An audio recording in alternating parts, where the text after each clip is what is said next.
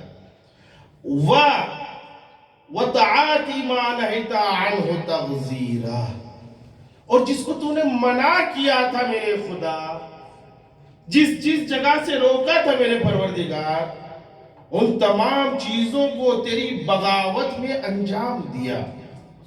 عزیزوں محسوس کریں، روایتوں کے جملے ہیں کہ یہ جو انسان کا دل ہے نا، یہ ایک دم سفید ہوتا ہے، ایک دم سفید ہے، لیکن جیسے جیسے یہ گناہ کرتا ہے اس کا دل سیاہ ہوتا جاتا ہے۔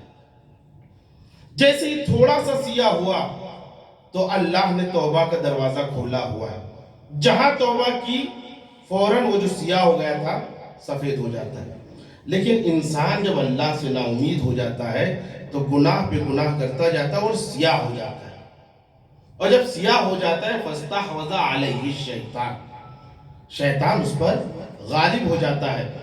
تو جب شیطان غالب ہو جاتا ہے تو انسان کی حالت کیا ہوتی ہے؟ آپ محسوس کریں، میرے جوان افراد بھی ہیں، نوجوان بھی ہیں، وہ محسوس کریں گے، اس لیے کہ جوانی کا عالم ایسا ہوتا ہے کہ جو عبادت کے لیے مستعد ہوتا ہے اور گناہوں سے بہت دور رہتا ہے۔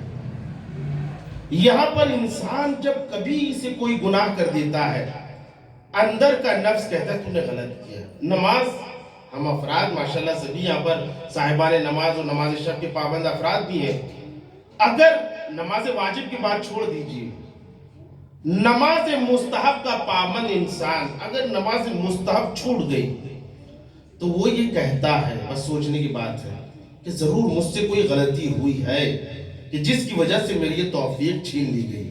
اب عزیز جانتے ہیں نماز شب کی عظمت کیا ہے؟ ایک شخص ہے جب امام سجاد کی خدمت میں آتا ہے، جیسے ہی امام نے اس کو دیکھا فوراً سر نیچے جھکا لیا۔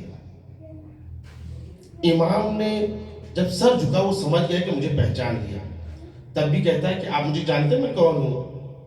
تو امام نے فرمایا ہاں میں جانتا ہوں تو کون ہے؟ کہا کون ہوں؟ کہا تو وہی ہے، وہ شقی ہے جس نے میرے بھائی علی اکبر کو شہید کیا تھا۔ تو وہ شقی ہے جس نے میرے آنکھوں کے سامنے میرے بھائی علی اکبر کو شہید کیا تھا۔ کہاں مولا میں وہی ہوں، لیکن میں اپنے گناہ پر نادم ہوں، میں چاہتا ہوں کہ بخش دیا جاؤں، میں چاہتا ہوں کہ اللہ مجھے معاف کر دے، تو کوئی ایسا عمل بتا دیجئے کہ جس کی وجہ سے اللہ مجھے معاف کر دے۔ نماز شب کی اہمیت ہے، یا بعض لوگوں نے کہا نماز غفیلہ بھی ایسی ہی روایت اس میں پائی جاتی ہے جو نماز مغرب و عشاء کے درمیان پڑھی جاتی ہے، چاہے نماز غفیلہ ہو یا نماز شب، دونوں کے بارے میں یہ ملتا ہے۔ کہا کہ میں چاہ رہا ہوں کہ بخش دیا جاؤں، کوئی ایسا عمل بتائیے کہ اللہ مجھے معاف کر دے۔ امام نے کہا کہ دیکھو اگر تم چاہتے ہو کہ اللہ تمہیں معاف کر دے تو نماز شب یا نماز غفیلہ پڑھو۔ اس شخص نے امام کا شکریہ ادا کیا اور چلا گیا۔ جانے کے بعد جیسے وہ چلا گیا تو صحابیوں نے کہا مولا آپ کے کڑیل جوان آپ کے بھائی کو شہید کیا کہ جس کے لیے حسین نے اتنا گریہ کیا، جس کے لیے اس کی ماں نے اتنا گریہ کیا، جس کے لیے آپ خود اتنا گریہ کرتے ہیں۔ تو جناب علی اکبر نے کیا تاریخی جملہ فرمایا کہ میں امام ہوں، میں رہبر ہوں، میں ہدایت کے لیے آیا ہوں، اگر کوئی قاتل بھی آئے گا اور ہدایت چاہے گا ہماری ذمہ داری ہے کہ ہم اس کی ہدایت کریں۔ وہ شخص آیا، اس نے مجھ سے پوچھا کل کو قیامت میں کہتا میں شرمندہ تھا اور انہوں نے ہماری رہنمائی نہیں کی، میں خدا سے کیا کہوں گا؟ لہذا میں نے نسخہ بتا دیا کہ مولا تو بخش دیا جائے گا۔ امام نے فرمایا یاد رکھو نماز شب یا نماز غفیلہ توفیق پروردگار ہے، اور اس نے یہ توفیق میرے بھائی کو قتل کرنے کے بعد کھو دی ہے، چاہے جتنی کوشش کرے مگر اس کو یہ توفیق ہونے والی نہیں ہے. ایک صلوات پڑھیں محمد علیہ وسلم.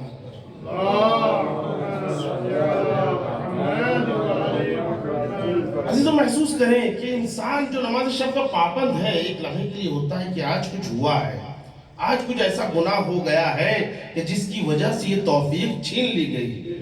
لیکن عزیزوں کبھی اگر مرحلہ آگے بڑھ جاتا ہے, ارے نماز شب ہی تو ہے, اب اس کے بعد نافلہ گیا, نافلہ تو ہے, اب دھیرے سے نماز صبح گئی.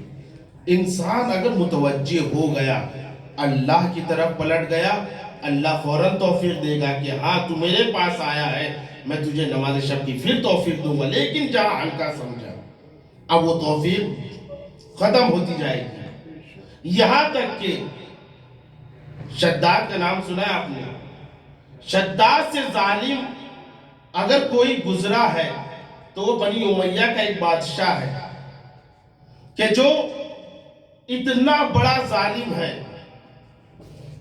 کہ عید کے وقت دیکھیں انسان جب گناہ پہ گناہ کرتا جاتا ہے تو اس کی حالت کیا ہوتی ہے, ایک دم سیاہ اگر اس کا دل ہو جاتا ہے تو کیا ہوتا ہے.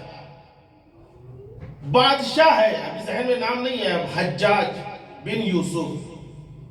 حجاج بن یوسف کا نام سنا ہوگا, کتنے لوگوں کو اس نے قتل کیا. لیکن عید کا دن ہے اور عید کے دن بڑا اضطراب میں ہے, کبھی ادھر ٹہل رہا ہے کبھی ادھر ٹہل رہا ہے. تو لوگوں نے پوچھا کیوں مضطرب ہو, کا بس چپ رہو. اب اس کے بعد تھوڑی دیر کے بعد باہر نکلا, نکلنے کے بعد کہا کہ ایک شیعہ کو لے کر آؤ. شیعہ کو لایا گیا اور قتل کیا گیا. اس کے چہرے پر مسکراہٹ آ گئی. محسوس کریں عزیزوں, اگر جانور ہمارے سامنے ذبح ہو رہا ہے تو انسان کا دل تڑپ جاتا ہے کچھ لمحوں کے لیے, مگر جب انسان گناہ پہ گناہ کرتا جاتا ہے تو اس کے برعکس جب تک گناہ نہ کر لے وہ مضطرب رہتا ہے. کہیں ایسا نہ ہو کہ ہم خدا سے اتنے دور ہو جائیں اور ہماری حالت ایسی ہو کہ نماز واجب چھوٹ جائے اور ہمارے دل پر کوئی اثر نہ ہو. اس لیے خوف خدا, توفیق خدا, امید خدا کی امید خدا سے ہونا چاہیے. عزیزوں اب مسئلہ یہ ہے کہ شیطان انسان کو بہکاتا کیسے ہے. کون ایسے ہیں کہ جس کو شیطان بہکاتا ہے اور کون ایسے ہیں جس کو شیطان نہیں بہکاتا ہے. جناب وہب سے روایت ہے, شیطان, اب جو انسان جس چیز میں ماہر ہے اگر وہی وہ چیز بتا دے تو بہتر ہوتا ہے. جناب وہب روایت کرتے کہ شیطان جناب یحییٰ کے پاس آیا, آنے کے بعد کہنے لگا آپ مجھے جانتے میں کون ہوں؟ کہا کون ہو؟ کہا میں شیطان ہوں جو لوگوں کو بہکاتا ہوں. فرمایا اعوذ باللہ من الشیطان الرجیم. کہا کہ میں آپ کو کچھ باتیں کچھ چیزیں عرض کرنا چاہتا ہوں. کہا کیا ہے بتاؤ. کلم الناس علی قدر عقولہم, ہر انسان سے اس کے عقل کے مطابق گفتگو کرنی چاہیے. جب اس کے عقل کے مطابق ہوگی تو امام فرماتے فانظر الی ما قال ولا تنظر من قال. یہ دیکھو کیا کہہ رہا ہے, یہ نہ دیکھو کون کہہ رہا ہے. کبھی کبھی حکمت کی باتیں شیطان کے منہ سے بھی نکلتی ہیں. کہا کہ میں آپ سے کچھ بتانا چاہ رہا ہوں, بتاؤ کیا باتیں ہیں. شیطان نے کہا کہ میں جب بہکانے کے لیے نکلتا ہوں تو 3 طرح کے لوگ میرے پاس ہوتے ہیں, 3 طرح کے لوگ میرے سامنے ہیں. کہا کون کون سے؟ کہا ایک وہ کہ جو اللہ کے مقرب بندے ہیں, من الصالحین, صالحین میں سے ہے. کہا ایسے لوگوں کو میں بہکاتا ہی نہیں ہوں, اس لیے کہ جانتا ہوں کہ ان کو بہکا نہیں سکوں گا اور میرا ٹائم ویسٹ ہوگا. تو کہا کہ ایسے لوگوں کو میں قریب نہیں جاتا جیسے آپ ہیں ائمہ علیہ السلام, رسول اسلام, جتنے انبیاء ہیں, میں ان کے قریب تک نہیں جاتا, اس لیے کہ ٹائم کا تباہ کرنا ہے, ضائع کرنا اور کچھ نہیں. اچھا دوسرے کون؟ کہ دوسرے آپ کے برعکس ہر دم گناہ کرتے ہیں, وہ میں ان کو گیند کی طرح کھیلتا ہوں, کبھی ادھر پھینکتا ہوں کبھی ادھر پھینکتا ہوں اور وہ ہمیشہ استعمال ہوتے ہیں. کہ ان کو بھی میں نہیں بہکاتا, اس لیے سے پہلے سے بہکے ہوئے ہیں تو میں کیوں ٹائم ان پر برباد کروں. کہ اچھا, کہ تیسرے کون؟ کا تیسرے جو نہ آپ میں سے ہے اور نہ ان میں سے ہے. وہ کون لوگ ہیں؟ کہا کہ وہ عام بندے ہیں جو اللہ کی عبادت کرتے ہیں اور کبھی سے گناہ میں ان کو بہکاتا ہوں، جاتا ہوں، بہکاتا ہوں اور ان کو گناہ پر اکساتا ہوں۔ اگر وہ گناہ کر دیتے ہیں تو میں کامیاب ہو جاتا ہوں، وہ تیسرے مرحلے میں جو بہکے ہوئے ان میں چلے جاتے ہیں۔ لیکن یہ افراد بہت درد سر بنے ہوئے میرے۔ کہا کیوں؟ کہا اس لیے کہ اللہ نے توبہ کا دروازہ کھلا ہوا رکھا ہے۔ جب ان سے گناہ ہو جاتا ہے پھر استغفر اللہ ربی واتوب الیہ کہتے ہیں اور شرمندہ ہو جاتے ہیں، پھر سے شریف ہو جاتے ہیں، پھر سے اللہ کی مقرب ہو جاتے ہیں۔ کہ یہ افراد ہیں جن کو میں بہکاتا ہوں اور یہی افراد میرے لیے درد سر ہے۔ ایک صلوات پڑھیں محمد و آل محمد۔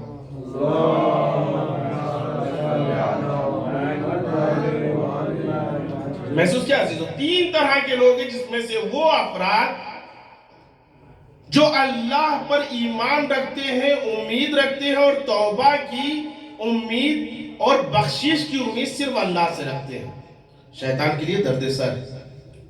ایک مرتبہ شیطان، رسول اسلام صلی اللہ علیہ وسلم فرماتے ہیں اپنے ایک روایت میں کہ ایک مرتبہ شیطان آیا جناب موسیٰ کے پاس اور ان کو سلام کیا۔ سلام کرنے کے بعد کہا کہ آپ کلیم خدا ہیں، آپ کا مقام بہت بڑا ہے اور آپ کے مقام کی وجہ سے میں آپ کی زیارت کرنے آیا ہوں۔ کہا اچھا، اب زیارت کرنی چلے گا؟ نہیں، کچھ باتیں عرض کرنا چاہتا ہوں۔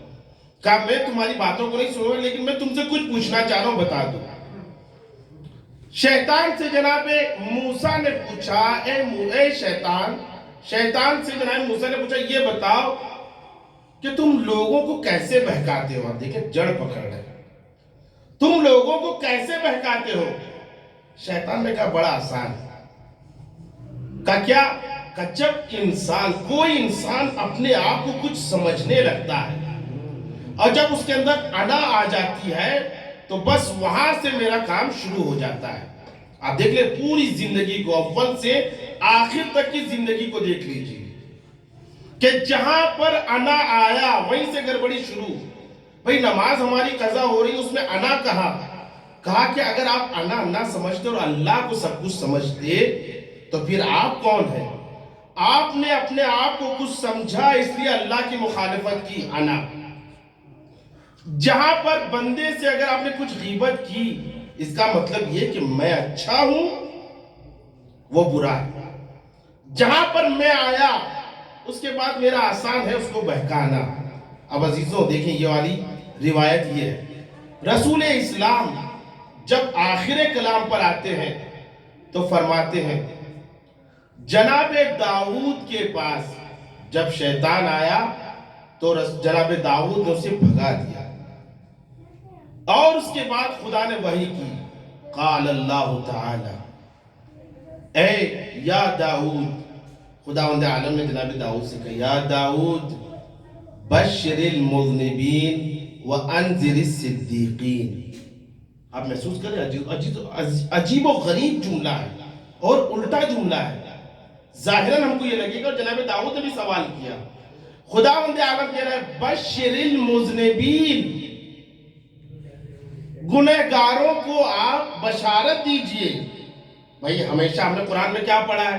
مومنین کو بشارت دے، مسلمانوں کو بشارت دے۔ یہاں پر جناب داؤد سے خدا کہہ رہا ہے بشر المذنبین، گنہگاروں کو بشارت دیجئے، وَأَنذِرِ الصِّدِّيقِينَ، اور صادقین کو، اچھے لوگوں کو، مومنوں کو ڈرائیے۔ ایک دم ظاہر الٹا لگ رہا ہے اور یہی چیز جناب داؤد نے مجھے قالا، جناب داؤد نے پوچھا کیف ابشر المذنبین، میں گنہگاروں کو کیسے بشارت دے سکتا ہوں، وانذر الصدیقین، اور اچھے لوگوں کو کیسے ڈرا سکتا ہوں پروردگار عالم۔ خدا نے کہا قال بشر المذنبین، گنہگاروں کو بشارت دیجئے، انی اقبل التوبہ، میں توبہ قبول کرنے والا ہوں، میں توبہ کرنے والا ہوں، یہ گنہگاروں کو بشارت دے دیجئے۔ وَعَافُ عَنِ الذَّنْبِ، اور میں ان کے گناہ کو معاف کرنے والا ہوں، یہ بشارت دے دیجئے۔ وَأَنذِرِ الصِّدِّيقِينَ، اور اچھے لوگوں کو، مومنوں کو ڈرائیے۔ کیوں؟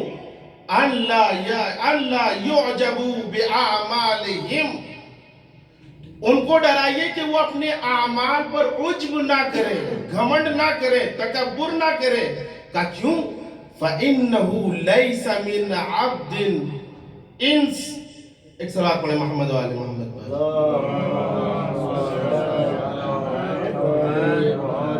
فَإِنَّهُ لَيْسَ مِنْ عَبْدٍ إِنْ سَبْتُهُ لِلْحِسَابِ إِلَّا حَلَتْ.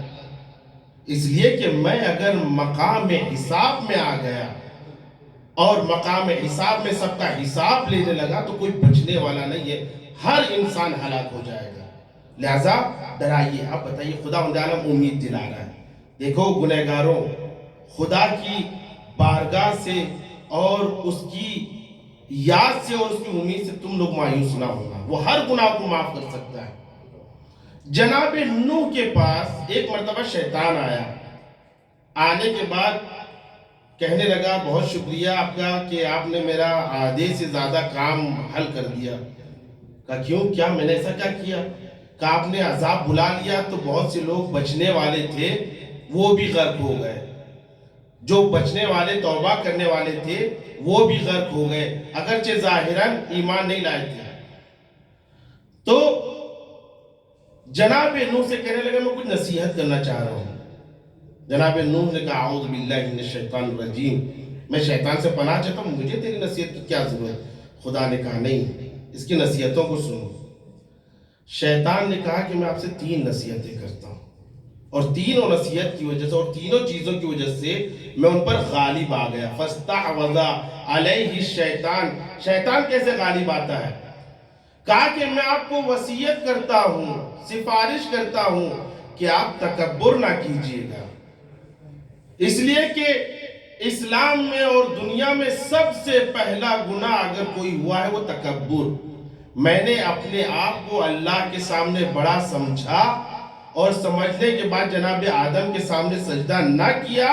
خداوند عالم نے اسی تکبر کی بنا پر مجھے اپنی بارگاہ سے نکال دیا. کہ دوسری نصیحت کیا ہے؟ کہ حرص اور لالچ نہ کیجیے گا. اس لیے کہ خداوند عالم نے جناب آدم کو پوری جنت دے دی تھی. جناب آدم و حوا کو پوری جنت ان کے اختیار میں دے دی تھی، مگر کہا تھا کہ اس درخت فلا تقربا هذه الشجرہ، تم دونوں اس درخت کے قریب مت جانا. وہ دونوں حرص کی بنا پر کہ وہ درخت میں ہے کیا، ضرور بڑی چیز ہے. حرص آئی، ان کو بھی جنت سے نکالا گیا. اس کے بعد تیسری نصیحت بہت اہم ہے آج کل ہمارے جوانوں کے لیے. فرمایا کہ کبھی بھی نامحرم عورت کے ساتھ اکیلے میں نہ ملیے گا. اس لیے کہ اس نامحرم اور مرد کے ساتھ اگر کوئی تیسرا ہے تو وہ میں ہوں، دونوں کو میں بہکاؤں گا. یہ ہے شیطان کے عزیزوں، کیا بہکانے کے طریقے، کیسے غالب آتا ہے. اور ہمارے ائمہ علیہ السلام نے بتایا کہ جب بھی شیطان تمہیں بہکائے تو بہت سے نسخے ہیں. اللہ کی طرف پلٹ جاؤ. استغفر اللہ ربی واتوب الیہ. اعوذ باللہ من الشیطان الرجیم، بسم اللہ الرحمن الرحیم. آپ پڑھیے، شیطان بھاگ جائے گا. لیکن عزیزوں یہ بتائیے کہ استغفر اللہ کی معنی کیا ہے؟ اے اللہ میں تجھ سے طلب مغفرت کرتا ہوں، میں تجھ سے مغفرت چاہتا ہوں. مجھے یہ بتائیے کہ کیا اس ایک جملے سے ہم کہ استغفر اللہ ربی واتوب الیہ، لا حول ولا قوۃ الا باللہ، اگر یہ کہہ دیں تو شیطان ہم سے دور بھاگ جائے گا؟ بہت سے ایسے افراد ہیں، میں اپنی بات کروں، کبھی کبھی کچھ گناہ ایسے ہوتے ہیں کہ بار بار اعوذ باللہ من الشیطان الرجیم، اعوذ باللہ من الشیطان الرجیم، لیکن پھر بھی وہ گناہ ہو جاتا ہے. وجہ کیا ہے؟ کیا استغفر اللہ ربی واتوب الیہ، اعوذ باللہ من الشیطان الرجیم کہنے سے شیطان دور ہو جائے گا؟ نہیں عزیزو، ایسا نہیں. یہ بہت آسان مثال آپ کی خدمت میں پیش کروں. میرے ہاتھ میں ایک گوشت کا ٹکڑا ہے اور ایک بھوکا کتا ہے میرے سامنے. کبھی ادھر جا رہا ہوں تو وہ میرے پیچھے ادھر آ رہا ہے، کبھی ادھر جا رہا ہوں وہ وہاں آ رہا ہے. کئی بار اس کو مار کے بھگایا، وہ تھوڑی دیر کے لیے جاتا ہے پھر آ جاتا ہے، پھر بھگایا پھر آ گیا. اب میں آپ سے پوچھتا ہوں کہ وہ کیوں بار بار بھگا رہا ہوں تب بھی آ جا رہا ہے؟ ظاہر سی بات ہے کہ وہ بھوکا ہے اور اس کے مطلب کی چیز آپ کے پاس ہے، وہ کیا؟ گوشت۔ لیکن جہاں گوشت کو پھینک دیا، اب ایک مرتبہ بھگانے کی بھی ضرورت ہے، ایک مرتبہ اسے آنکھ دکھاؤں وہ بھاگ جائے گا۔ بالکل اسی طریقے سے شیطان کی جب بار بار کہ اعوذ باللہ من الشیطان الرجیم، اعوذ باللہ من الشیطان الرجیم، شیطان بھاگنے والا نہیں ہے جب تک اس کی قیمتی چیز آپ کے دل میں ہے۔ دل میں کیا ہے؟ حب دنیا۔ دل میں کیا ہے؟ دنیا سے محبت۔ دل میں کیا ہے؟ کینہ۔ دل میں کیا ہے؟ حسد۔ دل میں کیا ہے؟ غیبت۔ دل میں کیا ہے؟ تکبر۔ بار بار آپ کہتے رہیے اعوذ باللہ اعوذ باللہ اعوذ باللہ۔ شیطان بھاگنے والا نہیں ہے، لیکن ایک مرتبہ دل سے یہ تکبر، یہ بغض، یہ حسد، یہ غیبت کی نجاست اس کے منہ پہ مار دی، ایک مرتبہ اعوذ باللہ کہیں گے وہ بھاگتا ہوا نظر آئے گا۔ ایک صلوات پڑھے محمد و آل محمد۔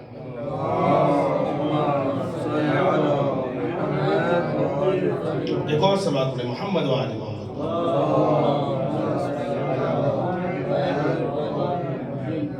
تو عزیزوں یہ ہے کہ انسان کے لیے اللہ نے استغفار کا دروازہ رکھا ہے، تاکہ اگر محسوس ہے کہ شیطان ہم پر حاوی ہونے والا ہے تو خداوند عالم نے دروازہ کھلا رکھا ہے، آؤ ادعونی استجب لکم، مجھ سے مانگو میں تمہیں عطا کروں گا۔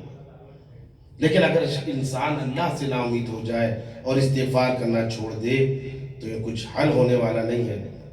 اور یہ بھی کہا گیا کہ انسان جلدی کرے، استغفار کرنے میں جلدی کرے، یہ نہیں کہ آج نماز شب یا آج نماز صبح چھوٹ گئی تو ظہر آ گیا لیکن انسان استغفار نہ کرے۔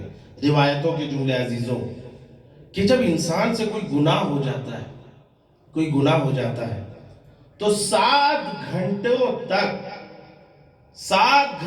تک فرشتوں سے کہا جاتا ہے کہ اس کے نامے اعمال میں وہ گناہ مت لکھنا۔ کتنے؟ 7 گھنٹوں تک یہی کہا جاتا ہے اس کے نامے اعمال میں گناہ نہ لکھنا۔ ہو سکتا ہے میرا بندہ ہے، ابھی استغفار کر لے، ابھی وہ برگشت کر لے، ابھی وہ نماز قضا پڑھ لے اور خدا سے کہے دوبارہ یہ چیز نہیں ہونے والی ہے، میرے پاس وقت نہیں ہے، ورنہ حدود ہے توبہ کی، کیا حدود ہے وہ آپ کی خدمت میں عرض کرتا ہوں۔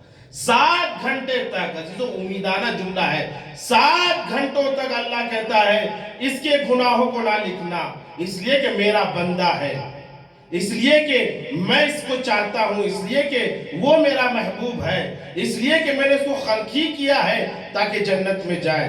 7 گھنٹے تک نہیں لکھے جاتے ہیں، لیکن جب 7 گھنٹے ہو جاتے ہیں تو پھر فرشتے لکھنا شروع کرتے ہیں اور اسے کہتے ہیں تو شقی ہے کہ اتنی مہلت کے باوجود تو نے اللہ سے استغفار نہ کیا۔ لیکن 7 گھنٹوں کے اندر اگر بندہ یہ کہے استغفر اللہ الذی لا الہ الا ہوا عالم الغیب والشہادہ العزیز الحکیم الغفور الرحیم ذو الجلال والاکرام واتوب الیہ، جیسے ہی یہ کہتا ہے پروردگار عالم اپنے فرشتوں سے فخریہ انداز میں کہتا ہے دیکھو میں نے نہیں کہا تھا میرا بندہ ہے، میرا چہیتا ہے، ابھی نہیں 7 گھنٹے سے پہلے میری بارگاہ میں پھر آ جائے گا۔ کتنا خوش ہوتا ہے پروردگار عالم، جانتے ہیں عزیزوں؟ ایک روایت میں مثال کے ذریعے سمجھایا، یہ شخص نے امام سے پوچھا یہ بتائیے اللہ اگر کوئی بندہ اللہ سے استغفار کرتا ہے اور معلوم ہو جاتا ہے کہ شیطان ہم پر حاوی ہو گیا ہے اور استغفار کرتا ہے، یہ بتائیے کہ اللہ خوش کتنا ہوتا ہے اس سے؟ تو امام نے فرمایا، امام معصوم فرماتے ہیں یہ بتاؤ کہ اگر تم کسی سفر پہ جاؤ اور سفر پہ جانے کے بعد وہ کاروان تم سے جدا ہو جائے اور تم بار بار ڈھونڈو، پہلے کے زمانہ آپ دیکھیے کیسا زمانہ تھا جب انسان اونٹ پہ سفر کرتا ہے، ابھی کے زمانے میں اگر ہم کسی کاروان میں جاتے ہیں اور پورا کاروان نکل جاتا ہے تو انسان کی حالت کیا ہوتی ہے؟ اس لیے کہ دیار غیر میں ہے، نہ زبان اپنی نہ اشارہ کرے، کیا بولے کچھ سمجھ میں نہیں آتا، انسان کچھ لوگ کی کچھ لمحے کے لیے ائمہ علیہ السلام سے متوجہ ہو جاتا ہے۔ اس زمانے کو سوچئے کہ صحرا رہا کرتا تھا، چاروں طرف ایک ساتھ رہا کرتا تھا، کوئی راستہ نہیں رہتا تھا۔ یہ بتاؤ اگر تم کسی کاروان میں جاتے ہو جانے کے بعد اگر کسی کاروان سے بھٹک جاتے ہو اور کاروان تم سے آگے چلا جائے تو تمہاری حالت کیا ہوگی؟ کہا میں بار بار رہوں گا، بار بار دعا کروں گا، بار بار میں کہوں گا میرا کاروان مل جائے، میرا کاروان مل جائے، چاروں طرف میری آنکھیں کھلی رہے گی، ایک لمحے کے لیے میری آنکھیں بند نہیں ہونے والی، چاروں طرف میں اس کاروان کو ڈھونڈوں گا۔ امام نے فرمایا یہ بتاؤ کہ اگر کاروان مل جائے اور دکھ جائے تب تمہاری خوشی کا کیا عالم ہوگا؟ کہا کہ جیسے ہی کاروان دکھے گا میرے آنکھوں سے خوشی کے آنسو جاری ہو جائیں گے اور سجدے شکر میں گر جاؤں گا۔ مطلب خوش کتنا ہوگا کہ میں بیان نہیں کر سکتا، اتنا خوش ہوں گا۔ امام نے فرمایا کہ یاد رکھو جب کوئی گنہگار بندہ گناہ کر کے اللہ سے توبہ کرتا ہے تو خدا اس سے کئی گنا خوش ہو جاتا ہے۔ یہ ہے عزیزوں جو خدا اپنے بندے کو چاہتا ہے، کسی طریقے سے آؤ میرے پاس اور جیسے بھی ہو سکتا ہے میرے پاس آؤ، مجھ سے مانگو، میں معاف کر دوں گا۔ اور خدا کی بات عزیزوں، ان کی تجلیات کو دیکھ لیجئے۔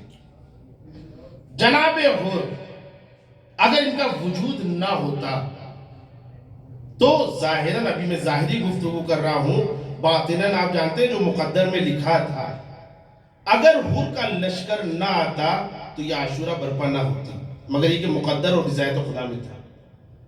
کس نے آ کر روکا؟ حور نے آ کر روکا، لیکن حور میں بھی کچھ خصوصیتیں تھیں، کچھ توفیقات تھیں کہ جس کی وجہ سے حور اس مقام تک پہنچا ہے۔ ورنہ بہت سے لوگ تھے، بہت سے لوگوں کو لالچ دیا گیا تھا، مگر حور ہی کیوں؟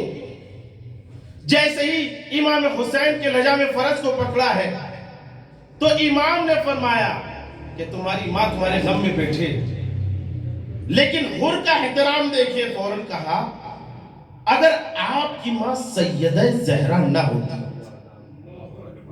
اگر سیدہ زہرا نہ ہوتی، نام بھی نہیں لیا عزیزوں، تو میں بھی آپ کو وہی کہتا جو آپ نے مجھے کہا، لیکن کیا کروں، میں اس ذات کا نام بغیر وضو کے بھی نہیں لیتا ہوں۔ یہی احترام عزیزوں، یہی احترام سبب بنا کہ جناب حور کا مقام اتنا بلند ہوا کہ رومال زہرا تھاما۔ آپ اللہ کی گفتگو کر رہے ہیں، اللہ کتنا بڑا کریم، ان کی تجلیات کو دیکھنے۔ جب شب عاشور آتی ہے تو اپنے بیٹے کو بلاتے ہیں، بیٹا ادھر آ۔ حور نے جیسے ہی، حور کے بیٹے نے جیسے ہی اپنے بابا کو دیکھا، دیکھنے کے بعد کہا کہ اتنا اضطراب تو میں نے کبھی نہیں دیکھا، اتنے بڑے سرما ہیں، اتنے بڑے بہادر ہیں، یہ اضطراب کیسا ہے؟ جناب حور نے ان کے بیٹے کو کہا ادھر قریب لے لے، دیکھو ذرا سنو، خیمے سے کچھ آوازیں آ رہی ہیں۔ اس نے سننا شروع کیا، ہاں جانوروں کی آواز آ رہی ہے۔ کہا ذرا اور غور سے سنو، کہا کہ افرادوں کی آواز آ رہی ہے، بیویوں کی آواز آ رہی ہے، مردوں کی آواز آ رہی ہے، آوازیں آ رہی ہیں کچھ۔ کہا اور غور سے سنو، کہا اور جب غور سے سنا، کہا بابا کوئی تسبیح خدا پڑھ رہا ہے، سبحان سبحان قدوس، کوئی قرآن پڑھ رہا ہے۔ اے بابا کچھ عورتیں ہیں جو وصیتیں کر رہی ہیں، ایسا محسوس ہو رہا ہے۔ کہا نہیں بیٹا اور غور سے سنو۔ جب اور غور سے سنا تو حور کا بیٹا تڑپ گیا۔ کہا بیٹا کیا سنا؟ کہا بابا میں نے سنا کچھ بچے ہیں جو التاش التاش التش کی آوازیں بلند کر رہے ہیں۔ حور نے کہا سمجھ گئے، ابھی تک نہیں پہنچے، یہ کوئی معمولی ذات نہیں ہے، یہ معمولی افراد نہیں ہے۔ دیکھو ایک رات کی مہلت مانگی ہے، مگر اللہ سے قریب ہونے کے لیے اللہ کی عبادت میں مصروف ہیں، یہ معمولی لوگ نہیں ہیں۔ اور سنو، یہ جو التاش التاش التش کی آوازیں بلند کرتی ہے، جانتے اس کا سبب کون ہے؟ تمہارا باپ حور ہے۔ بس عزیزی سنا تھا بابا آپ کے ارادے مجھے سمجھ میں نہیں آ رہی، کہ ہاں جیسا تم سوچ رہے ہو ویسا ہی ہے۔ کہ بابا آپ جانے کے بارے میں سوچ رہے، ارادہ کر رہے ہیں۔ جناب حور نے کہا ہاں، لیکن صبح نمودار ہو، ایسے نہیں جاؤں گا۔ جب صبح نمودار ہوتی ہے تو جناب حور نکلنا شروع کرتے ہیں۔ بیٹے سے کہا بیٹا میں امام حسین سے بہت شرمندہ ہوں، میں ان کے بچوں سے بہت شرمندہ ہوں، میں زینب ام کلثوم سے بہت شرمندہ ہوں، میں سکینہ سے بہت شرمندہ ہوں۔ کہا بابا ارادہ کیا ہے؟ کہا بیٹا چلو میں چلتا ہوں، لیکن میرے آنکھوں پر مجرموں کی طرح پٹی باندھ دو، اور جیسے جیسے کچھ ہوتا رہے تم میری آنکھ بن جاؤ، جیسے جیسے کچھ ہوتا رہے تم بیان کرتے رہنا۔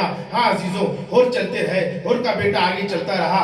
اللہ اکبر، اللہ اکبر۔ اے بیٹا کیا ہوا؟ کہا بابا جوانان بنی ہاشم آپ کے استقبال کے لیے آ رہے ہیں۔ ایک مرتبہ کہا اللہ اکبر، اللہ اکبر۔ بیٹا آپ کون سی قیامت آ گئی؟ بابا مبارک ہو، عباس و علی اکبر آپ کے استقبال کے لیے آ رہے ہیں۔ ایک مرتبہ روتے ہوئے کہا اللہ اکبر، اللہ اکبر۔ بیٹا آپ کیا قیامت آ گئی؟ کہا بابا مبارک ہو، خود حسین آپ کے استقبال کے لیے آ رہے ہیں۔ بس یہ سننا تھا، اور نے اپنے آپ کو زمین پر گرا دیا، بچوں کی طرح چلنے لگے۔ ایک مرتبہ قریب آ گئے، مولا اے مولا مجھے معاف کر دو، اے مولا مجھے معاف کر دو۔ حسین کی آنکھوں میں آنسو جاری ہے۔ ایک مرتبہ اٹھا کے دیکھا، آقا یہ آنسو میری وجہ سے ہے نا، آقا میری وجہ سے رو رہے ہو نا۔ ایک مرتبہ حسین نے کہا اے نہیں نہیں ہو، یہ تمہاری وجہ سے نہیں ہے، بلکہ تم ایسے موقع پر آئے ہو کہ تمہارے استقبال کے لیے خیمے میں ایک گھونٹ پانی نہیں بچا۔ جزاکم ربکم خیر جزا۔ ایک مرتبہ انہوں نے کہا بس آقا اب مرنے کی اجازت دے دیجئے، نہیں مجھ سے پہلے میرے بیٹے کو مرنے کی اجازت دے دیجئے۔ ہاں عزیزوں، حر کا بیٹا جاتا ہے، جانے کے بعد جنگ کرتا ہے۔ ایک مرتبہ کہتا ہے یا بدا درکنی، اے بابا میری مدد کے لیے آئیے۔ حر دوڑتے ہوئے پہنچتے ہیں، حر دوڑتے ہوئے پہنچتے ہیں، مگر کیا دیکھا؟ باپ سے پہلے خود حسین موجود ہے، اور ایسے بیٹے ہیں حر کے بیٹے کے گال پر حسین کا گال موجود ہے۔ ایک مرتبہ تڑپ گئے، اے آقا کہاں یہ غلام زادے، کہاں آقا زادے؟ ایک مرتبہ حسین سے کہا مولا آپ یہاں پر کیسے؟ جناب حر سے حسین نے کہا جوان بیٹے کی لاش پر بوڑھا باپ نہیں جاتا، میں کہوں گا مولا حر کی شہادت کے بعد جب علی اکبر آپ کو آواز دے گا تب کون جائے گا، کون واہ ویلا کہے گا؟ انا للہ و انا الیہ راجعون۔ رضاً بقضائہ و تسلیما لعمرہ۔ الہی تجھ تیرا حق کا واسطہ، جان جان شیان حیدر کرار ہیں، ان کی جان مال عزت آبرو کی حفاظت فرما۔ بار اللہ جو بے اولاد ان کے اولاد نرینہ عطا فرما۔ بار اللہ جو مقروض ہیں ان کے قرض کو غیب سے ادا فرما۔ بار اللہ جو برسر روزگار کی روزی میں ترقی عنایت فرما، جو بے روزگار انہیں برسر روزگار فرما۔ الہی واسطہ محمد و آل محمد کے جن لوگوں نے دعاؤں کے لیے کہا ہے ان کے لیے حاجات کو قبول فرما، ہمارے مریضوں کی شفا فرما، ہمارے مرحومین کی مغفرت فرما۔ الہی منتقم حسین کی ظہور میں تعجیل فرما، ہمیں ان کے اعوان و انصار میں شمار فرما۔ ربنا تقبل منا انک انت السمیع العلیم۔